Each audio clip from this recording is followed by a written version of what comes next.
Greetings, everyone, and welcome to Armor of Truth Live number 383. Water is the new gold, and your globalist friends are taking it. They're going to try. So that's what we're going to talk about today, and that is we're going to be looking at an article titled from the Armor of Truth Substack, an article titled, let me go ahead and show you what this looks like right here. The first one we're going to look at is called The Burning of Schwab. Klaus Schwab is out at the WEF, and a new guy is in, and it just gets worse. All right, it goes from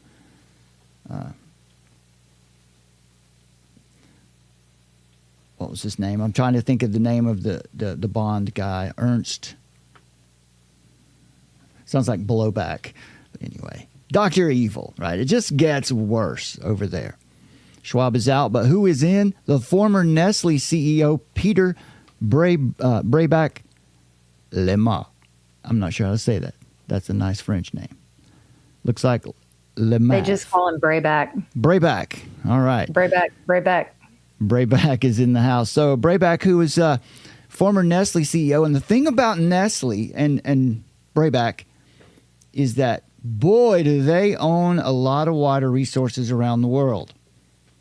And here's the guy who's coming in to take over, at least in an interim role, at the World Economic Forum, and that should tell you a lot. And the other article that we will get to is the most recent one, where we get down to the details.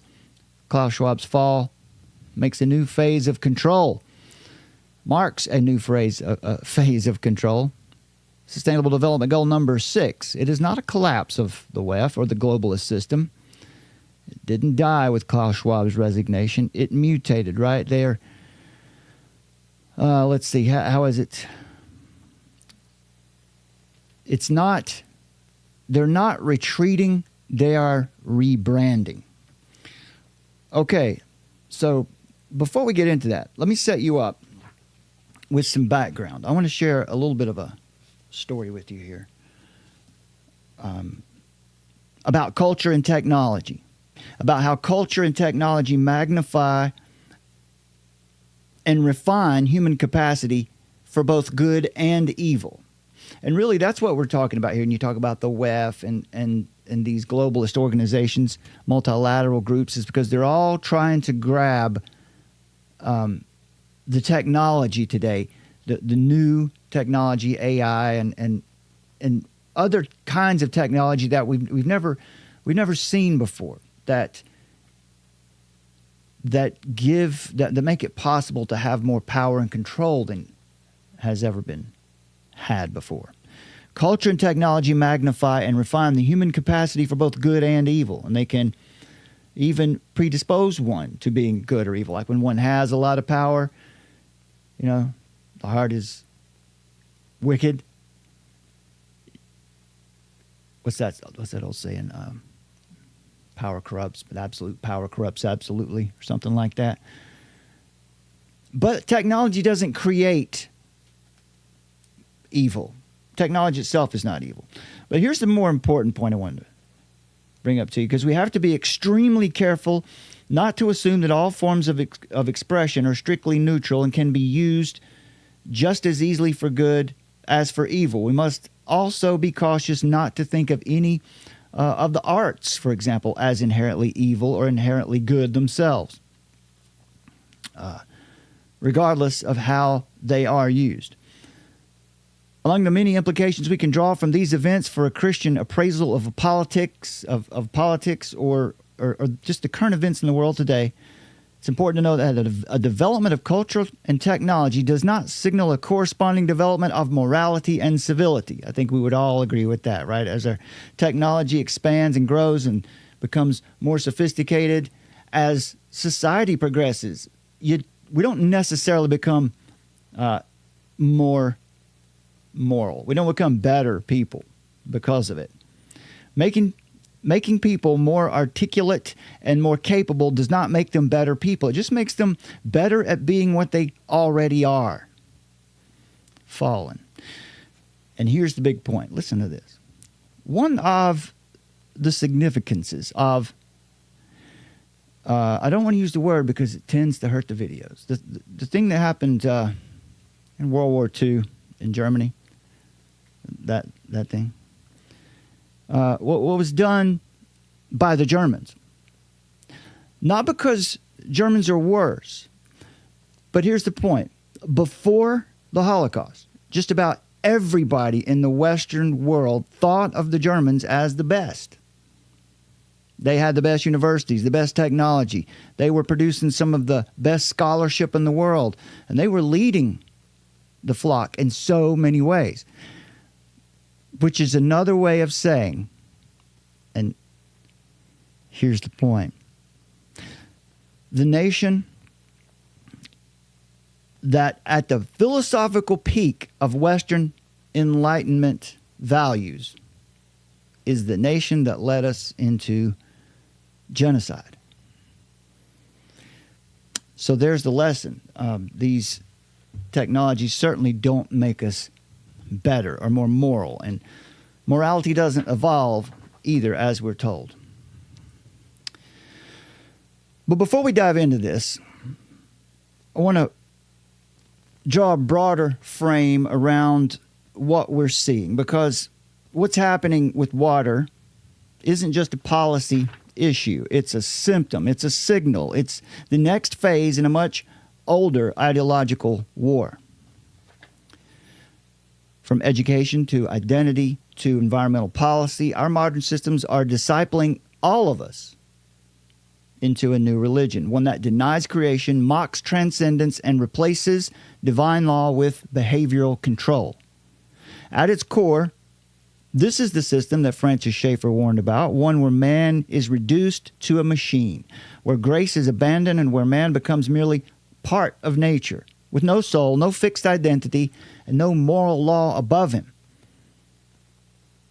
Now, we've been talking a lot recently about social emotional learning and what's going on in the schools. All of this is connected. It connects and interacts into one system. Enter John Dewey, the father of modern education. Dewey didn't believe in truth as something fixed or eternal. This is the man largely responsible for the establishing of the public education system, or at least how it would work, the pedagogy or the method of education or training that it would use to prepare kids. Dewey didn't believe in truth as something fixed or eternal. He believed in what he called fluid experience, the idea that reality is always in flux and that human beings must adapt, experiment, and evolve with their environment. He was a disciple of Darwin, of Charles Darwin, as were many of those who were responsible for the establishing of the public education system in America. Applying the theory of evolution not just to biology, but also to ethics, knowledge, and social organization. In John Dewey's mind, in his ideas, and in the system he would create for the public education system, man is not a rational moral agent made in the image of God. He is a creature of desire, formed by his surroundings, molded by institutions, and engineered by those who manage society. So this is why our schools today are not places of learning in the classical sense. They are factories of formation. Social emotional learning programs, identity modules, and climate rituals are not education. They're discipleship. Just flat out. It's plain to see. It is all discipleship. We've reached this point where students claim to be gender fluid. Remember, we can trace this back to, we can trace it back further, but we can certainly see it here in American pragmatism in John Dewey. The idea of fluidity. We just change with our environment. We just update ourselves to the environment. And you see a lot of young people, mostly it's in the younger generations, people saying that they're gender fluid. So it's really trickled down into the consciousness. It's become ingrained. And because today they don't just claim to be fluid, they attach a moral argument to the claim, demanding social validation and institutional compliance. It's not happening by accident. This is Dewey's concept of fluid experience made flesh. Right? They're creating a society in their image. And the discipleship has worked. The culture now reflects the philosophy. Dewey's functional psychology, rooted in the idea that behavior is shaped by impulse and environment, aligns perfectly with the pragmatist theory of truth, which means that truth is not what is, but truth is what works. Morality becomes evolutionary. Identity becomes expressive. Meaning is not something that is discovered, it's created through operations and outcomes. This is also known as operationalism. Truth defined by what is observable, testable, and manipulable. The heart of technocracy. So we can see here, we can make the claim too that John Dewey, one of the most important figures in the formation of the public education system, was most certainly a technocrat. Now consider how that mindset has shaped everything from public education to economic development. Under this view, man is no longer protected by inalienable rights. He is raw material. Mankind, human capital, just raw material. Mankind is a problem to be solved, a system to be optimized. And that brings us back to the water. Former Nestlé CEO Peter Brabeck, now interim chairman of the World Economic Forum, has long advocated that water be treated not as a human right, but as a commodity. He chaired the World Bank's 2030 Water Resources Group, a globalist public-private partnership advancing the idea that water, like money and energy, should be priced, rationed, and owned. Did you catch that? Should be priced, rationed, and owned. How about that? Are you surprised? You're not surprised, are you? And that's not theoretical. It's happening right now, as Summer has exposed here in this article that we're about to look at. Particularly in places like South Africa, where water rights are being stripped from farmers and funneled toward multinational corporations. This is ESG, or environmental social governance, in action, using the language of sustainability to transfer control of life's necessities from people to private technocratic entities. And so this is where Dewey's discipleship meets Davos. In their view, you're not a free moral agent under God. You are a data point. You are a carbon emitter. You're a unit of consumption to be regulated through digital IDs, ESG scores, social credit scores. And now, resource management. From what you think to what you eat to what you drink. From cradle to grave. Total control. And when Klaus Schwab resigns in disgrace and the media cheers, don't be fooled. Don't think they have failed. Schwab was a symbol. The system doesn't need him. As Summer explains in the article we're about to see, water is the new gold. This is not a retreat of technocracy. It is a rebranding. Technocracy is shedding its skin. It's moving from globalism to regionalism, from overt management to invisible control. The same power structures remain, just the interface has changed a little bit. So this is why we have to think theologically. Just the example I just gave you about how everyone really respected Germany. Everyone in the Western world really admired Germany. Thought that they had it all figured out. They had the cleanest cities, the greatest universities. And you see when it's untethered, you see what can happen. It's not just political. It's not just economic. It's spiritual. The control of water, like the control of thought and identity, is part of an ancient project. the city of man, attempting to replace the city of God, as Augustine said. All of history is the conflict between two cities, one founded on love of self, even to the contempt of God, Tower of Babel also, and one city founded on the love of God, even to the contempt of self. So we're going to dig into all of this in more detail. But let this be our foundation before we do. The modern world is not running on random events. It's not out of control. It's running on false theology.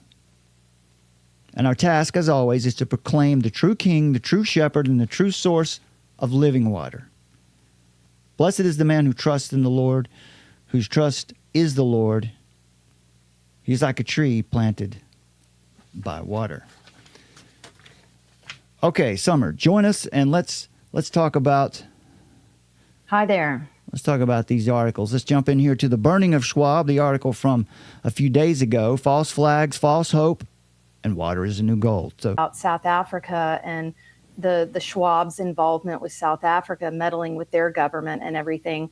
That is a whole huge conspiracy. So I was immediately thinking, well, gee, this is just like a light tap on the hand for stuff that they're actually truly involved in, because just the stuff in South Africa alone, you can access our articles and take a look at that. Klaus Schwab's wife and Schwab being involved in highest level conspiracies there in their government, and then how they tie in with the BRICS apparatus as well, the BRICS bloc. But anyway, so I just thought, well, let me take a look at who is, let's see who's replacing him and what this guy's about. And then that led me to Peter Brabeck. I guess that's how you pronounce his name. I'm not real sure either. But this guy emerges, and it just hit me like a ton of bricks, because I've shared with you guys through the years that my position over at Clear Channel, when I was working with consumer advisory services and consumer trending for the company, large corporation, just for me to have a seat at that table to access, in other words, to this consumer advisory service was $40,000 a year, just for me to have a seat for one person to access the information. And it was then in the early 2000s that I got all of these, supposed cultural trends that were going to be coming up on the horizon. And one of the ones that I learned about was that water would be the new gold, that there would be abundance to scarcity. And I've talked about these things along the way as we've seen them come into fruition. But one of the things that I've talked about in my articles at length is that I learned that these mandates, or these trends, these cultural trends that we were told were happening, they weren't trends at all. They were actually the Agenda 21 plans and the Club of Rome plans. These were mandates, but they were trickled out to us as, no, these are things that are coming down the pike, so like future forecasting. So anyway, when I found out what Peter's background is in and how he's indeed been behind like advocating for the commodification of water, digging deeper, then it became very evident that this guy is going to be helping to implement SDG number 6. So if you want to stroll through the article down there and work through some of the points, Brad, that Peter has said that he's been quoted as saying, I think that would be a good opportunity. Yeah, go ahead and dive in there. Yeah, so a couple comments here. Water's the new gold. Access to water is not the problem, he believes. It's the mismanagement and commodification of water that's the real threat to humanity. So that's actually not Brabeck. That's just a fact. That's just a fact there. Access to water really isn't the problem. There's plenty of water on the planet for everyone. The problem is mismanagement and what Brabeck wants to do, commodification of water. Right? Brabeck's appointment at the WEF is not coincidence. It's a prophecy fulfilled for those who have forecasted water as the ultimate lever of control. How about this author's note, Sam? You just described your point there. Yeah, you just Yeah, described your background. that's actually points that I wanted to break out. All right. Was that the commodification of water is the threat? Okay. That is the incoming threat. Yeah, if you want to scroll down a little bit. Yeah. Yeah, this 2030 Water Resources Strategic Plan here is, I think, is pretty. Just go where you need to go. I think that's probably, is that where we're going next? Well, his views on water privatization have attracted public attention and debate. In 2005, in a 2005 documentary, he suggested that water should be treated as a market commodity, a stance that sparked controversy. And also, we have the whole situation unfolding in real time in South Africa, where you've got white farmers are now being denied water rights, while multinational corporations continue to extract and export. And that this is not just about justice. This isn't about justice or equality. It's about control and dispossession. The ESG model facilitates this shift using environmental rhetoric to strip private individuals of access to basic resources while empowering corporate state monopolies. So while global estimates claim only 10% of the world's water is privatized, this number is misleading. Once public-private partnerships, the 3Ps, are included, where corporations partner with governments to manage, price, and distribute water, the real influence of corporate actors becomes evident. This public-private partnership allows for corporate control without accountability, cloaked in the veneer of public service. These hybrid models push the true figure closer to 25 to 30% or more of the control of our water. So I would suggest that it's way more than that even, but that's what you can say is through the public-private partnership. There's this privatization of water that's been happening everywhere, but they do it kind of under this mask of the public-private partnership. But when considering influence and governance, this is not just ownership. The bottom line is that public-private cooperation is just privatization in slow motion. Exactly. That's a good point right there. Hang on to that point for a second, because I think that's what we need to we want people to come away understanding what a public-private partnership is, and that to understand that it's really just it's what it says it is, right? It's the public sector blending with the private sector to provide services to the public. Right. The public sector, like the local government, provides an idea, the air of legitimacy to it, the legal authority, and usually the public funds, because what you find out is when it comes down to the commodification of water and the building of systems to control it, you'll pay for it. It'll come out of your tax money. And then the private sector, this is what the World Economic Forum is all about, right? And then the go ahead. I was just going to say, when corporations can co-write water policy and own distribution contracts and enforce ESG compliance, all while hiding behind a state seal, they don't need to buy the water. They already run the tap. That's right. Yeah, they really have control of all angles, right? They do the capital investment and the management of it. Sometimes the operational control, but that's what your point was, is that they really have far more operational control already than people would likely realize. Yes. And these agreements that are made are, goodness, what is that? Well, like this Peter Brabeck guy, he's hang on one second. Just hang on a second. We've got some kind of a interference coming in on your mic or mine. It might be on yours. Oh, really? Yeah, I don't. It's just a terrible buzz. Can you shift around or something?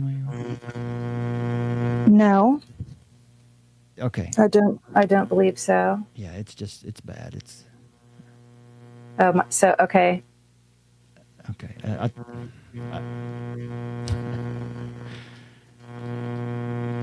I can't. There's nothing we can do. I mean, we have to solve that. I don't see anything in the chat saying that I sound bad.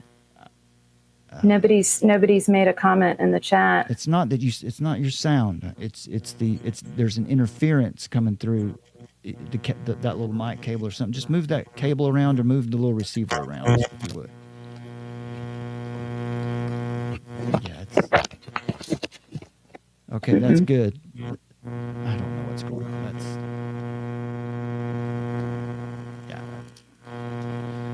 All right. Well, I just go ahead and continue where you were. I'll have to see if I can come over there and figure out what that's doing. It's just horrible interference. Okay.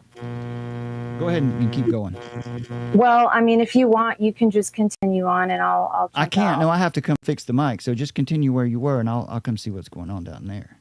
All right. Well, Peter Brabeck recently named interim chairman of the World Economic Forum, as most of you have heard by now, is a veteran Austrian executive with deep roots in the forum's leadership. But behind the polished resume lies a troubling alignment with agendas that signal where the global system is heading next. So again, he's very much, the trajectory is not speculative. The privatization of water has long been a globalist agenda with figures like Peter, now interim chairman of the WEF, and former Nestlé CEO, openly suggesting water should be treated as a commodity. He is also known for his involvement in initiatives related to water resource management, having chaired the 2030 Water Resource Group, a public-private partnership under the World Bank. Okay, so, and this, again, in the article, all of this is detailed. You can check out the sources. We've got the information at the bottom of each of these articles. And so hopefully Brad just came down and did a couple of things, and maybe that made the connection better. Yeah, we've got that's what it's that little for your MacBook, the power box, where it's plugged in. If that cable gets close to it, it picks up. It causes interference. But we're good now. We're good now. Okay. All right. Sorry, guys. Well, this is how you know that we're real. Yeah, we're real. We're live. We're not polished. No. Yeah. All right. So did you get through did you get through where you wanted to on that little piece? Well, I just pointed out that, his connections to the World Bank and his connections to the WEF and his, quotes about him talking about the commodification of water and water as a food. Yeah. So let's go ahead and go to the article that I've posted today. Okay. Let me one thing that I opened up the PDF that for the 2030 Water Resources Group, the strategic plan. Yes. You've got the website and this PDF linked, so folks, you can check this out.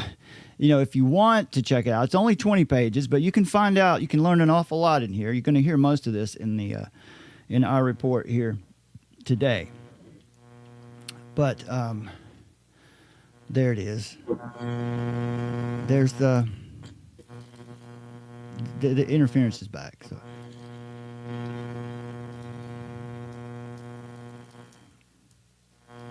Yeah, we can't. Can you not hear it? No, I don't hear anything at all.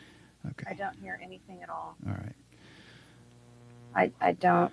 You just make sure that your mic cable is not getting anywhere near those the power strip.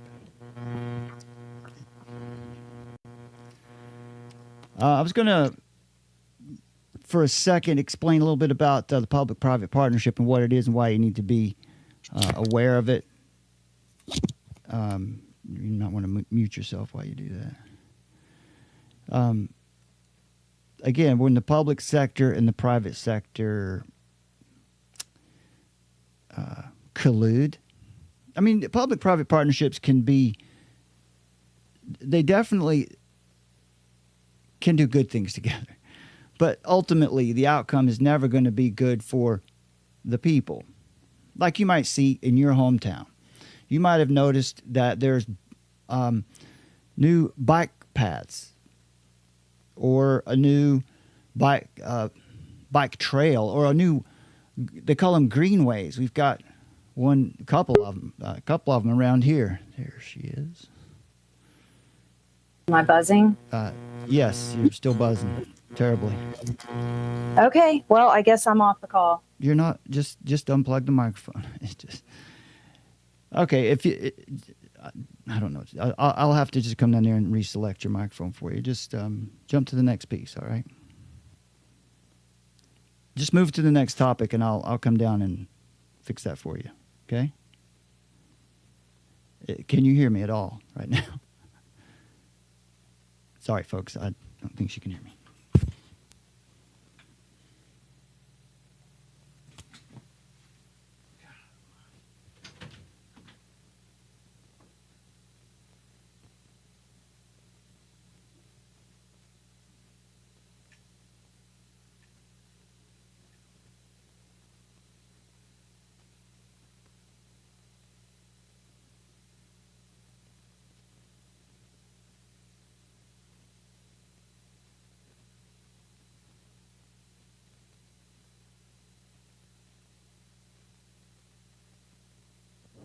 Okay, there you go.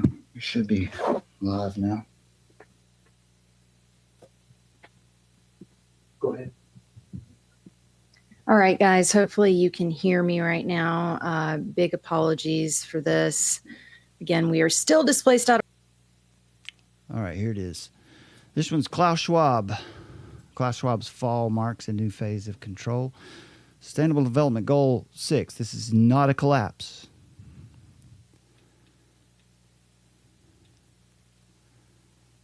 There you go.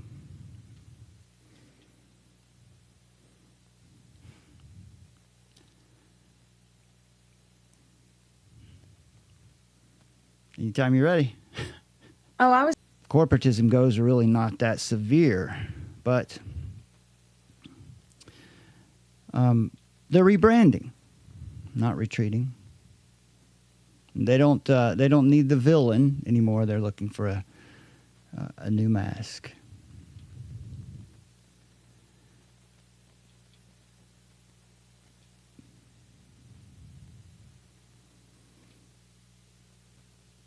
So once again, Brabeck, the new or the interim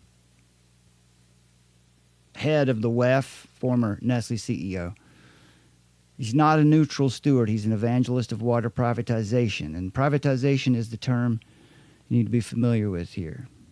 All the public-private partnerships do is set up the possibility of complete privatization. In other words, where a corporation like Nestlé would literally own the water rights, maybe even certainly they would own the infrastructure.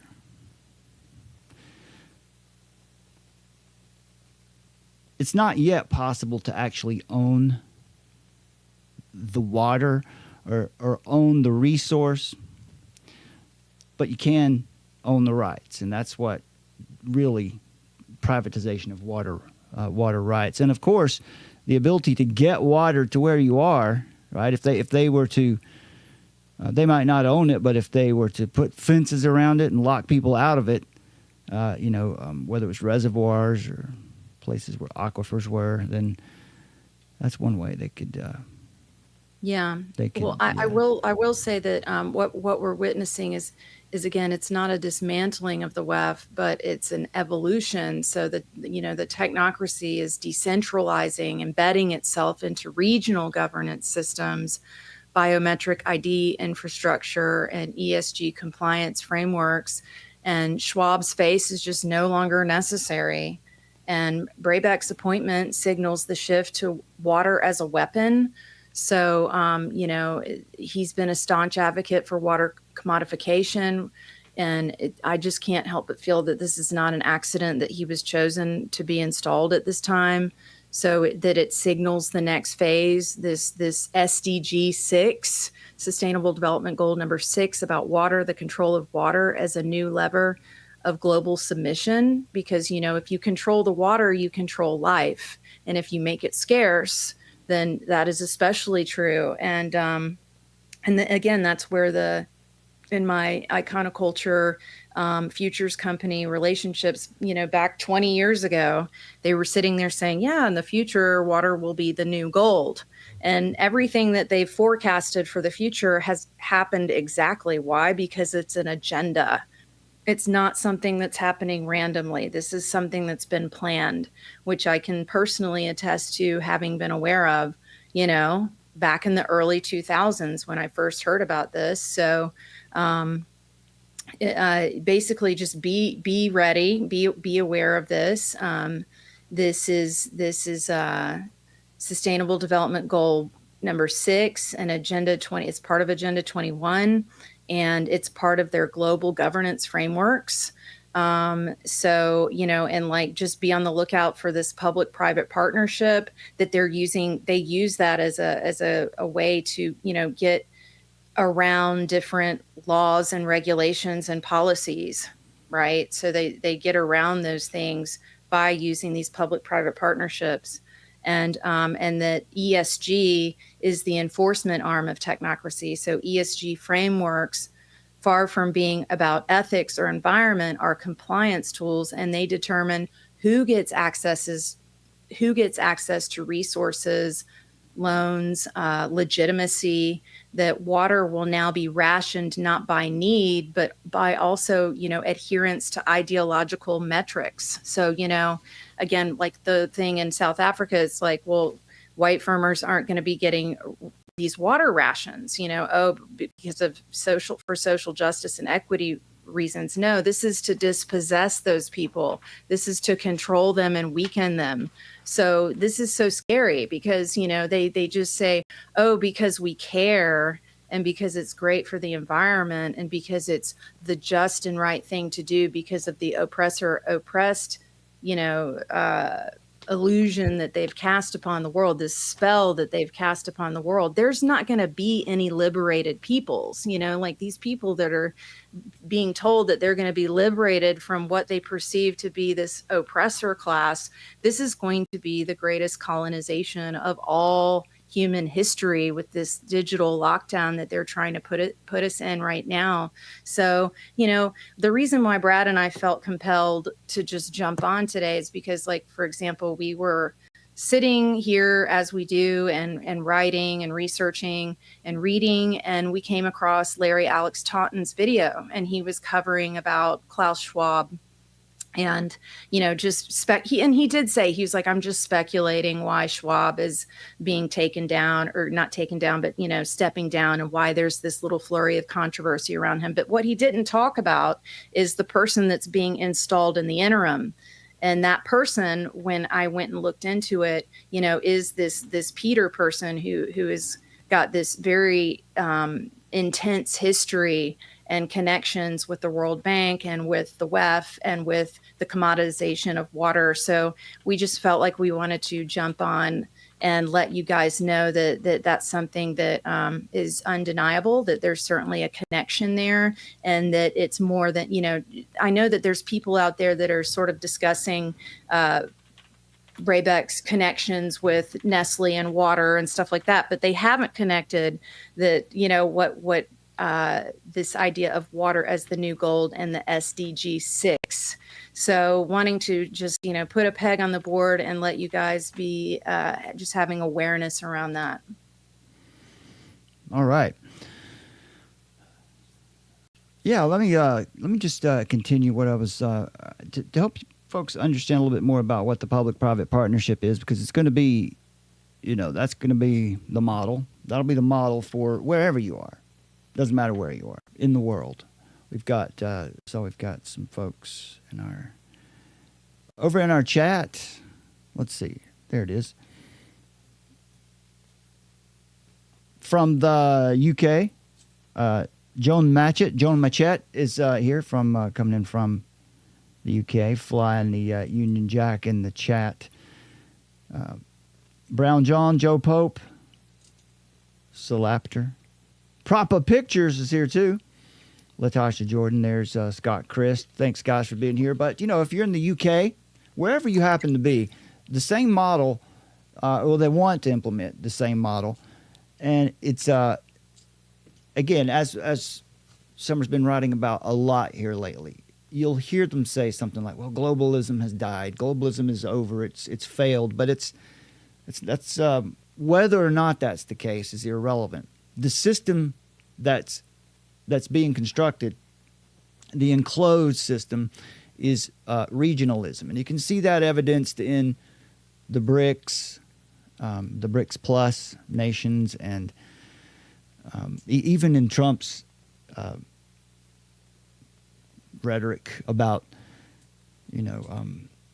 making Canada a state.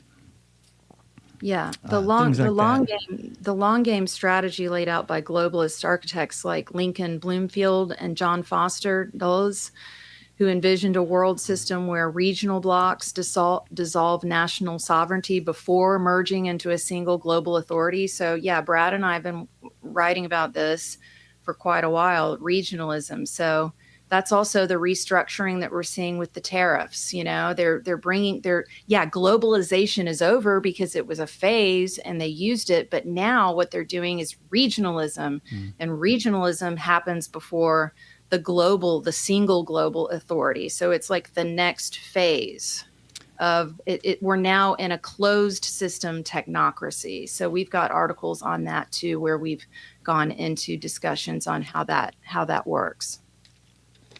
So the question then is, how does it work? How is it built up? How do they actually come get that power without just grabbing it? Without making it look too obvious and just illegal. Well, they'll establish the laws and the systems, and then they'll use those.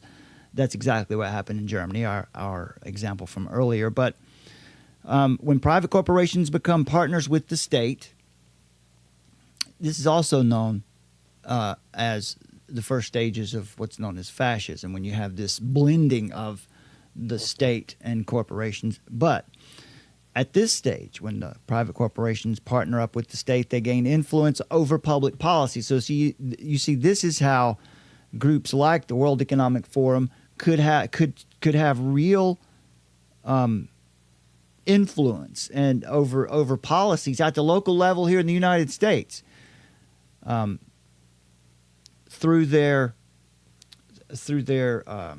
fraternity with corporations that would be members, and or through the United Nations as well. But the point of all this is that they gain tremendous influence over public policy at the local level without ever being elected or ever being accountable to the people. These are decisions that affect millions, like pricing for water, content of education, healthcare priorities. They would all be shaped by corporate interests behind closed doors. This is ultimately why public-private partnerships have to be. You have to keep your eyes open. You have to speak up against this kind of organization in your hometown, especially at the local level. They disguise privatization as cooperation, make you feel like you're part of it. They're often called collaborations. In reality, they're, as Summer said earlier on, public-private partnerships are just privatization, the first step, or privatization in slow motion. The government may retain ownership on paper, but private entities will control the pricing, the distribution, the policy enforcement, and even surveillance metrics, especially under the ESG frameworks. And so this is how technocratic control becomes entrenched in your local government, in agreements and like we said earlier, the greenways that they build in an area, these initiatives. Well, for example, to think of it this way, if you've got a greenway in your area, somebody bought the land, or someone owned the land where the greenway was, but then the local government came and built this greenway on there, so they had to acquire it somehow legally and get either to use eminent domain or right of way or something. And all of that costs money. And the taxpayers foot the bill. But then the private corporations will come in and manage it for them because they're better at managing these things usually than governments are. And so then there's this partnership on this greenway, this walkway that's really nice. It's something we've seen one over the past couple of years in a town in the next county over, a huge greenway, big walkway going. It's with a big walking bridge over a 4-lane highway. This is a huge. I'd be surprised if it wasn't into the billions of dollars for what this thing would cost to ultimately be completed. And it's a multi-year. It's like a 20-year plan. Think about the land that sits on. It's never going back to public use. It's always going to be from that point on held in that by that public-private partnership. It's going to be eventually in the hands of the private group or whoever it was, the corporation that was on the other side of that deal. So now imagine that being done with a lake or access, not just the water, but the access to the lake or a reservoir. And so this is how it could be privatized, and it gives you an example of kind of how it works. Go ahead. Oh, I was just going to confirm and build upon what you were just saying, because it's kind of like a slow motion bankruptcy that they're putting cities and towns in, because they're doing all these supposed upgrades, and then they're bankrupting these communities, and then they're taking over the land. And by taking over and controlling that land and those resources and those parks and that nature, they're ensuring their presence there, because they'll make it eventually to where the average person can't afford to come in and stop what's happening. And they, I watched them do that. I'm from Atlanta originally, as many of you know, and I watched them do that. Like, everybody was super excited, like, oh, cool, they're going to do all these parks and places to ride your bike, through, like, by going on the train tracks and this and that and the other. But, the sad part is that once that's done, you're really it's just a very physical manifestation, like we were talking about the Abrahamic house of faith. It's like the physical manifestation of the fact that these people are here and they are taking over. It's like this vine, it's like kudzu, it's getting into everything and it's taking over everything. And it might look like it's a sign of revitalization or something positive that's happening for your city or town. But really what it means is that sadly what that says is that your town has been captured.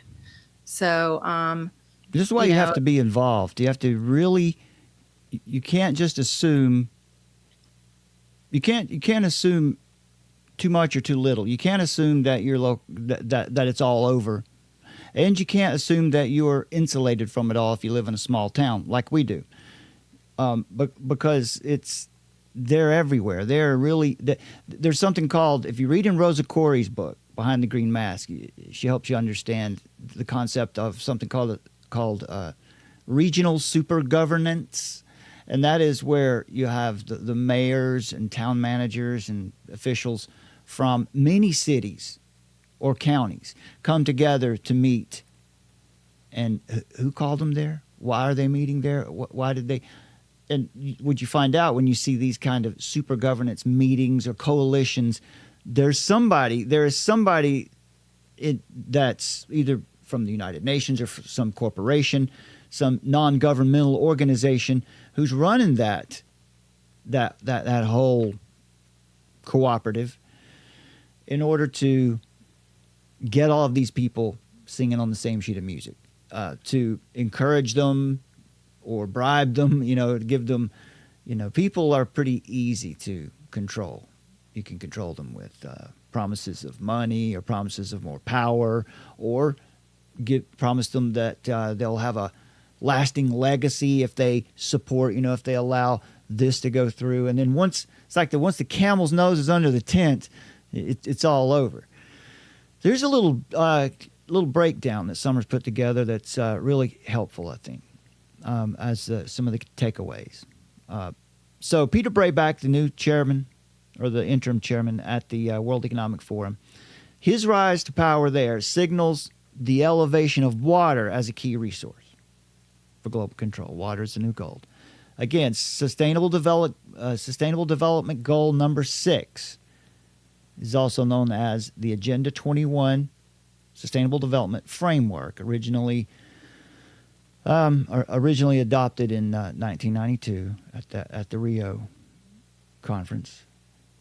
That's the policy infrastructure for the commodification of water. It's been there for decades now, the plan. And then the public-private partnerships, they mask privatization with this. And often, like Subra was just saying a minute ago, they'll get you to believe that what they're doing is really just in everyone's best interest. And it really might be for a little while. I really like the Greenway that we have here. I like to walk on it. I've used it a lot, the small one in our area. But they're playing the long game. Remember, Agenda 21 is a 100-year plan. It's the agenda for the 21st century. And when you hear Agenda 2030, that's it's just a mile marker. Right, exactly. You're right. It's just a way to measure how far along on the 100-year plan they are. And also, another big point here, global technocracy is decentralizing, embedding itself into every facet of modern governance, education, and infrastructure. And this is why we're reminding you about social emotional learning and regionalism in the same topic, because they are absolutely connected. And as Summer says here, this is not the end; it's the beginning of the next phase. Water. Yeah, can I just add something real quick? I'm sorry. I just wanted to add in that part right there, because like there's been a big story breaking on Substack over the last couple of days that has been circulated heavily about how that China and Qatar are funding, our universities and stuff. And I sent out an email to just say, please don't be distracted by this foreign funding headlines thing, because, it's like there's stuff going on right now at your local community level, that needs to be talked about and paid attention to. All this SEL, STEM stream stuff that's happening at your local level. Like, don't be distracted. Like, yeah, there might be some funding that's coming in from China and Qatar through NGOs, but guess who's probably actually funneling that? It's probably the globalist people. So they're coming at it from the top and from the bottom, but they're definitely coming at it from the local level. And there's just nobody out there talking about that. There's basically no one is talking about the fact that our local area has been infiltrated. And we did go over that extensively in our last shows. So just to keep, if you saw that story and you felt swept away by it, some of these people are well-meaning people who want to get information out there, but sometimes these stories are put out there to really misdirect the public. It's like a limited hangout, and they want you to focus at this thing that's far away that I can't really do anything about, or, oh my gosh, foreign invader, foreign investor, something like that. But just to realize that we need to get involved in what's happening in our local city and town square. Yeah. Couldn't have said it better myself. That's exactly what we want to advocate for here on the street level. We've been doing that for a long time here, reminding people that you've got to be involved locally. You can't. Christians are, that's part of our Great Commission is to be involved with our communities. And that's how we make disciples, is by being involved with our communities, taking ourselves into these bodies and running for I've got a little, right here. I wrote down some tips for how what you can actually do, because you can come on YouTube and you listen to lots of people tell you what's wrong. But few are those who give you real solutions, and we want to be one of those few. So you want to avoid the twin errors of despair and utopianism, as I said just a moment ago. Like it's all perfect and good, nothing's going to happen to me, and you don't want to be too black-pilled either. We don't pin our hopes on vague religious revivals or coalition politics. We pin our hopes on Christ's gospel working invisibly, faithfully, one heart at a time, and he does that through us. So as we await that, that blessed hope, we are, whether you're pre-mill, post-mill, it doesn't matter. We are here now to labor as witnesses, not as empire builders. We encourage Christians here. Armor of Truth wants to encourage you to engage locally. Run for school board. You think you can't do it? Someone's got to do it. And if you don't, who will? And do you know who they are? And do you know who has, who's funded them, who's encouraging them? Lead community outreaches. We've talked about it here before, and we'll do it again, where we've instructed people on how to go into one of these concocted city, what's it called, where they have a meeting where everyone gets to come in and say their piece about a new policy, like you're going to have a roundabout built. Delphi. What's that? The Delphi effect. The Delphi technique is used in the meeting, but the meetings Yes. are just generally meetings where people are called in, and a policy meeting, for example. And you might not hear about it because they don't really advertise them very well. They don't really want people to come out, but they have to make it available so that you can come and say your piece about it. But the policy is already decided. That's the Delphi technique. When you go and you get the appearance, you get the feeling that you really got to tell them that you don't like this and don't want it. But it got built anyway. And not only that, after it's built, they'll say, but you came and participated in it, so you helped us to build this. It's how it works. But we'll do this again soon, where we in one of our videos, it's in articles too. That's right, isn't it, Summer? We've got an article. Let's see if you can find that right quick, where we've got it, it's not the most recent one. Yeah, it's not that long ago, where we gave tips at the bottom about how to break up a Delphi technique meeting, a meeting that's been about, I'll just tell you. Okay. Generally, what you want to do is you want to have 3 or more people, at least 3 people, and you want to plan before you go to this thing. Get together and plan what you're going to do, because you can't arrive together and you can't leave together. It has to appear as though that all of you came there separately, because that gives the effect that there's more support for your position, that there's more resistance against whatever this policy is. And is that not in the land grab official in North Carolina? Land grab in North Carolina that we put out. Could be. I mean, it might be.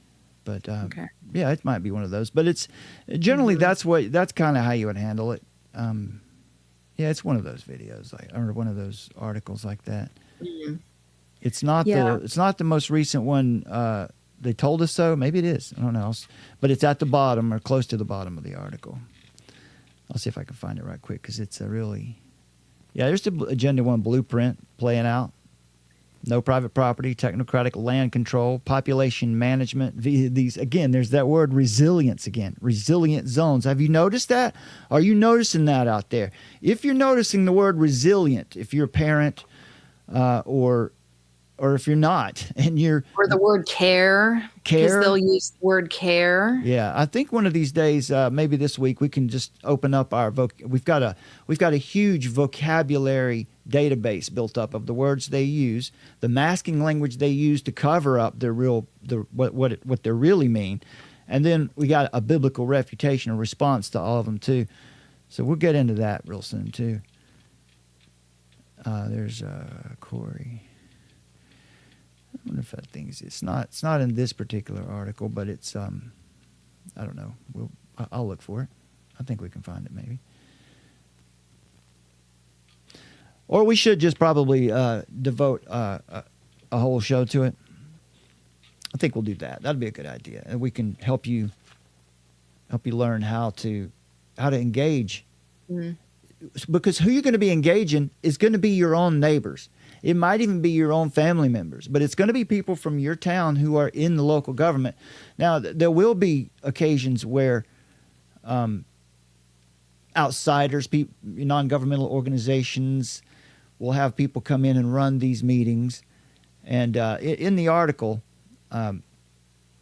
we show you and tell you. We give you a script of what you can all say when you go to these policy meetings, because they've already decided what they're going to do.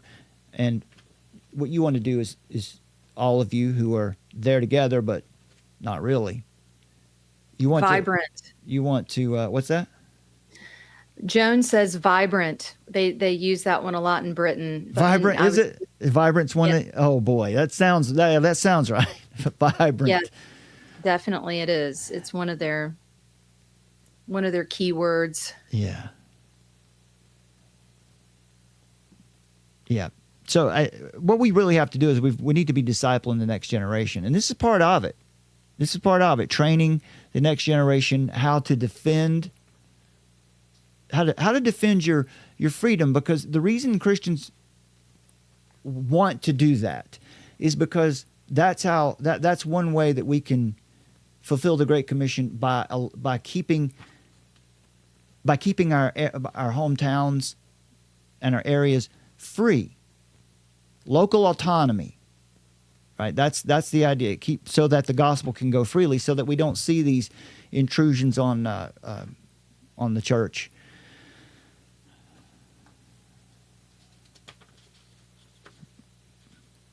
Colossians 1:28, we proclaim him, admonishing every man and teaching every man with all wisdom, so that we may present every man complete in Christ. All right, let's see here.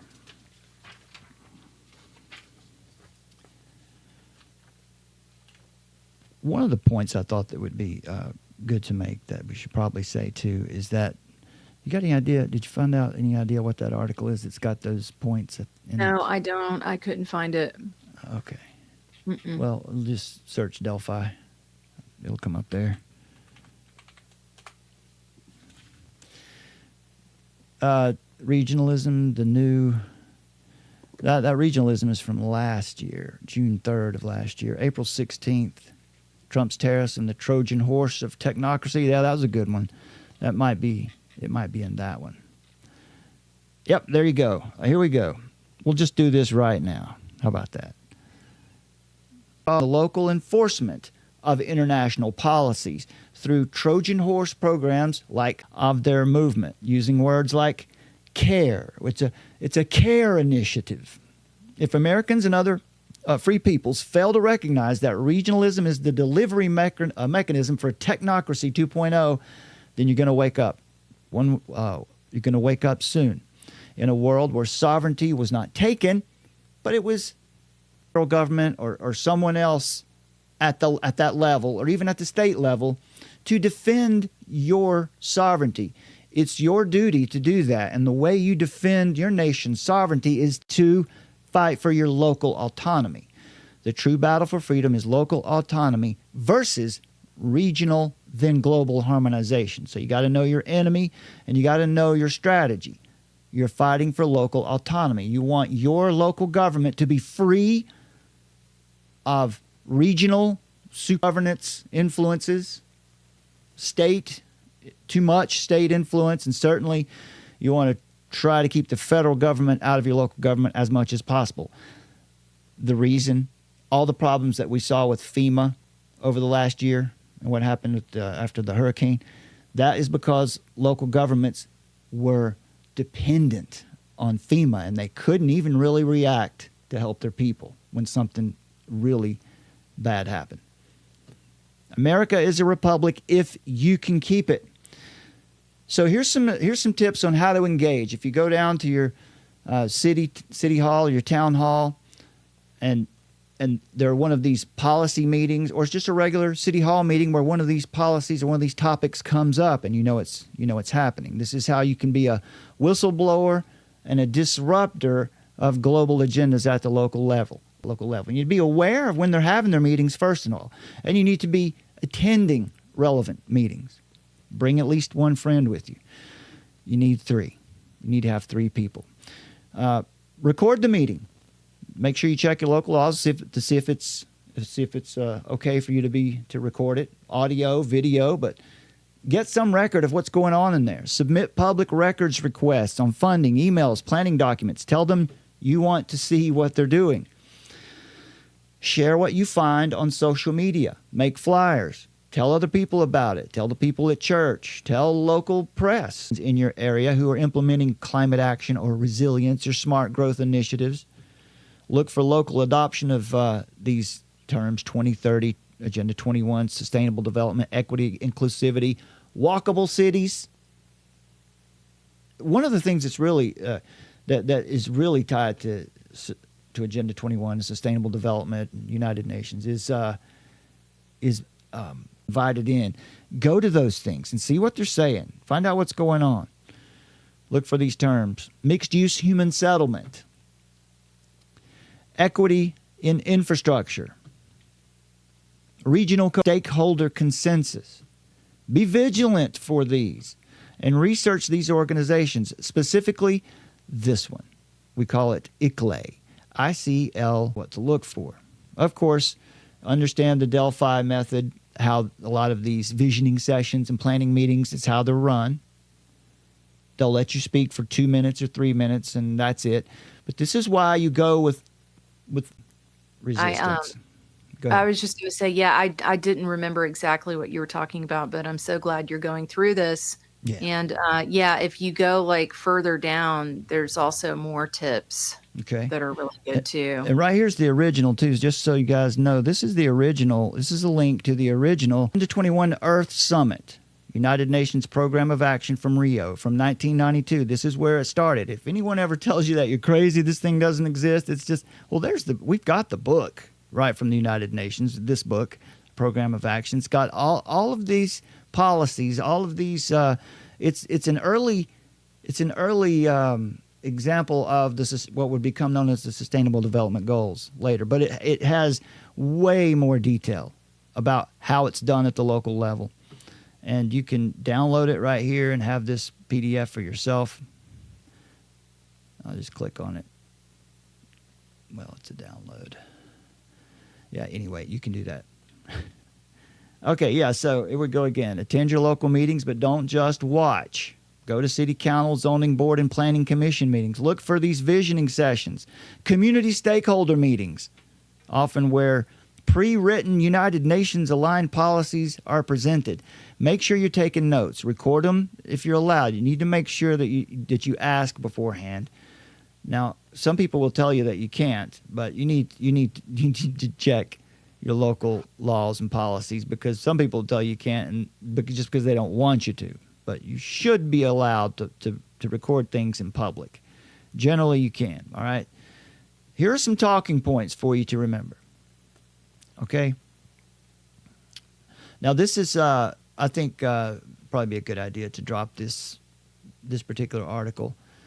Actually, you know what we can do, Summer? Well, it's already in the article that we put out today. All of this stuff? Yeah, this article is linked in there, but yeah, we can put it on the video. You know how right here, that little link that you can click and it'll start. Yeah, it'll start. Maybe we can. Anyway, yeah, we could throw a link in the description here. So here's some more advice for you. Know what to say. But most of the time, if it's one of these policies, it will have already been written by a non-governmental organization and just handed down to a town manager or a city councilman or something. And then they'll just enter it into the record. And where did it come from?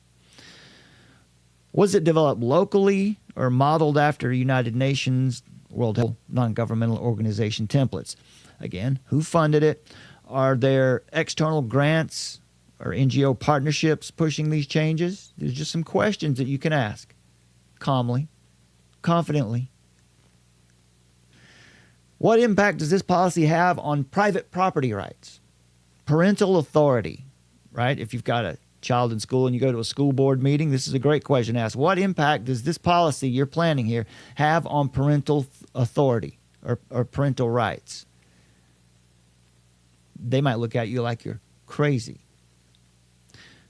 And that might be because they don't even know themselves how ultimately what they're proposing that came from somewhere else is intended to obscure your parental rights, to plan bypasses local accountability. These are just things you can say, not even questions.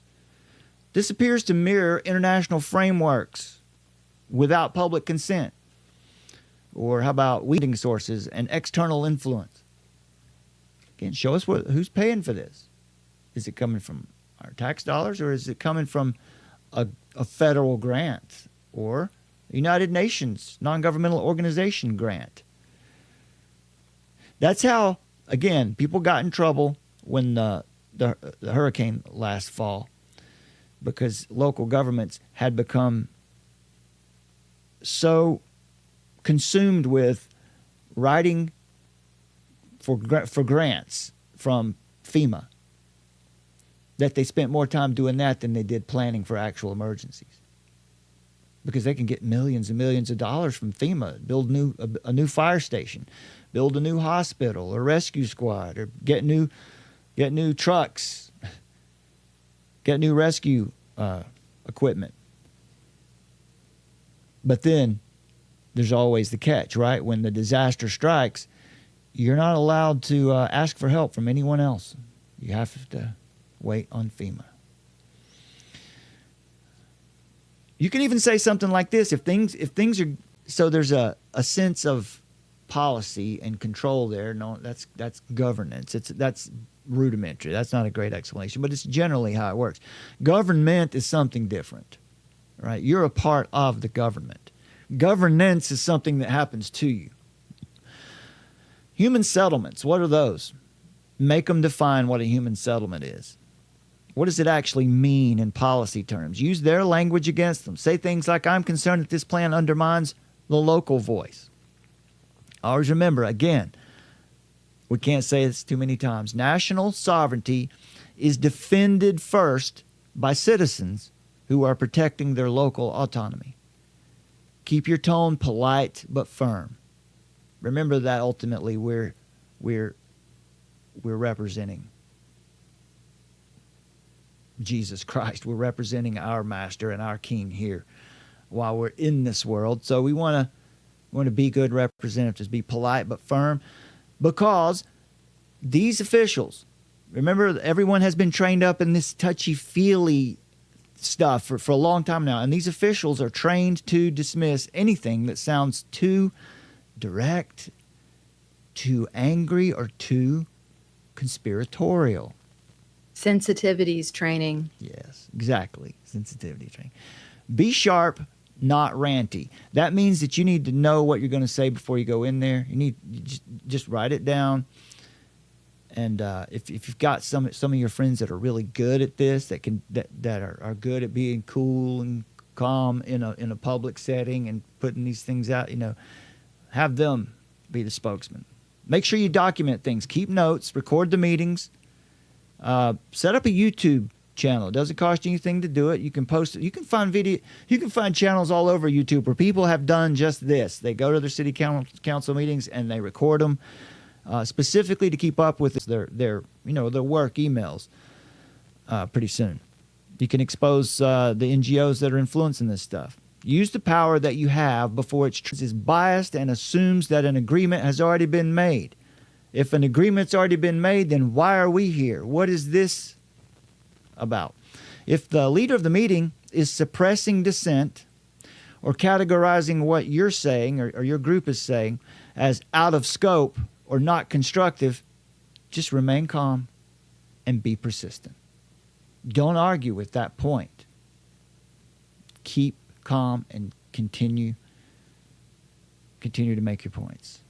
So if you follow these protocols, that will ensure that your dissent will not be easily dismissed.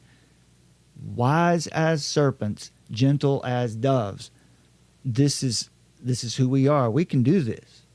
We can do this, and we can be successful at this.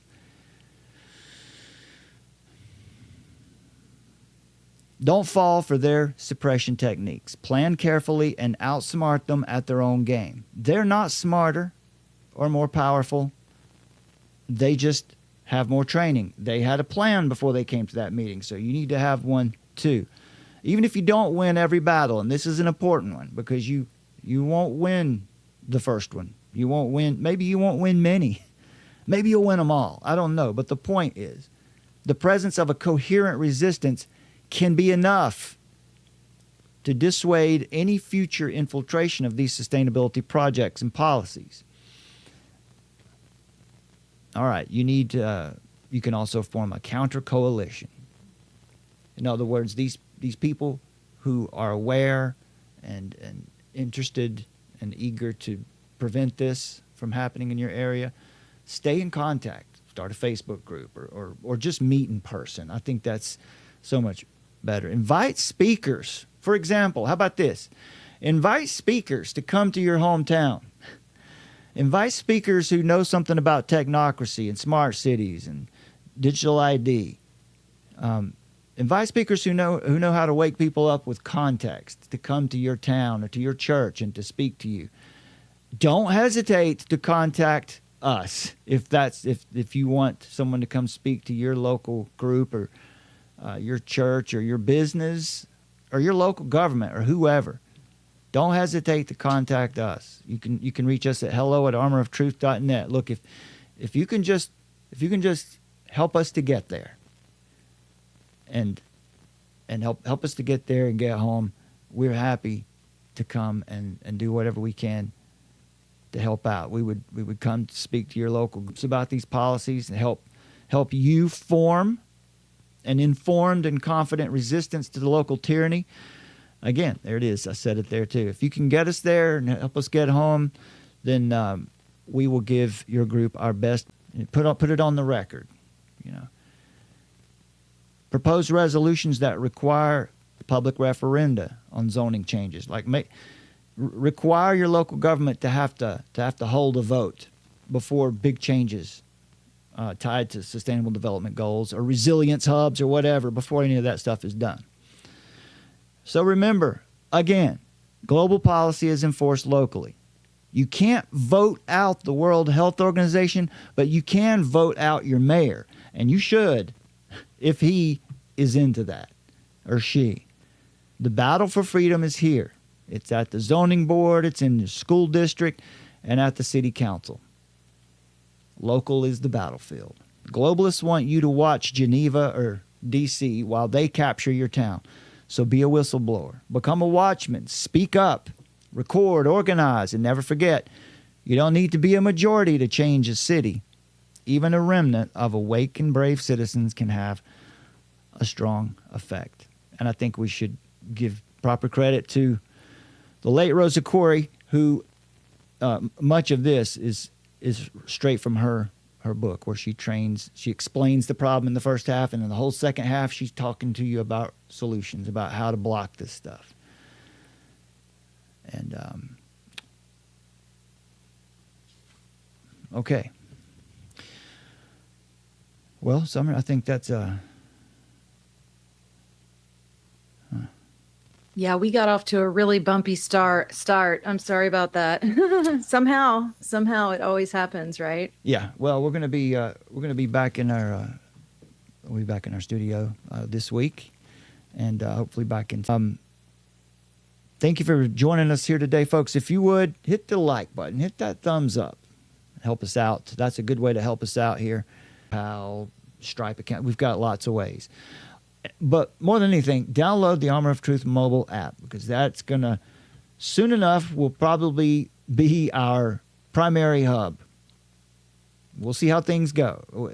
Things have relaxed on us just a little bit as far as speech here goes, but I don't want to be too bold about that either. But download the Armor of Truth mobile app so you can get a notification whenever and wherever we go live, and you can get our alerts about our new articles. We can also communicate directly with you there. And we've got about 300 people signed up for our notifications over there now, which is pretty good. That's pretty awesome to have. When you put an app out there and you're asking people to go in and set the notification to receive your, or set the privacy settings to receive your notifications, that's pretty good. That's pretty good that of all the people who have downloaded the app, 300 have said, yes, go ahead and send me those live notifications to my phone. So we definitely appreciate that. You can download the Armor of Truth mobile app and take advantage of all the content that's there as well without allowing that notification too. But you can also donate and support us from the Armor of Truth mobile app. So people to go out and be proactive and just be looking, just be aware of what's going on. Check out, look, if you got a greenway in your town and you see the little sign that's at the greenway talking about who built it and who's responsible for it, read that. Go to your city hall and ask people who paid for that. How did that get built? What was that all about? You might find out some things that trouble you if you do that, but you'll be involved, and you won't be just letting it happen to you. You won't be just giving it away. You won't be allowing them to take it from you. All right, Summer, that's all I've got for today. Time to chill out and sip pina coladas on the beach. You know what I'm saying?